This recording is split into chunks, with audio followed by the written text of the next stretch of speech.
and joins us on Zoom right now. Let me start with you, Saani. So the Black Stars have been a disaster waiting to happen. We're just finding out now, of course, now that they are gone. Do you agree with that assessment? Especially when you have the part-time coach going into the game. Please unmute for me. Yes, I can hear you now. Yes, I disagree with you completely that it was a disaster in waiting, or it is a disaster in waiting, or the squad is a disaster in waiting.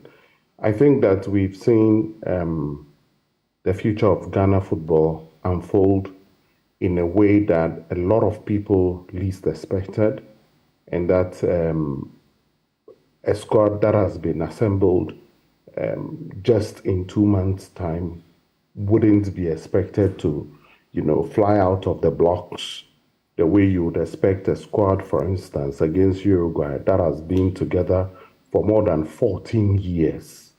It will be an unfair analogy to come to the conclusion that it's a disaster. I think that Coach Otto Addo has bequeathed Ghana a future squad possibly that can conquer the continent and also be well-titled challengers for the next 10 to 12 years. Because if you consider the fact that most of the players in the squad are in their early 20s, we can get the better part of 10 to 12 years from them. That is 3 World Cups from them. And if this experience they've had is anything to go by the next time they play at the World Cup, in between which they would have played 2 African Cup of Nations tournaments, and in between which a lot of the players would move to bigger teams where they would have bigger experiences, it will have a trickle-down effect on the Black Stars that would make us the future title contenders.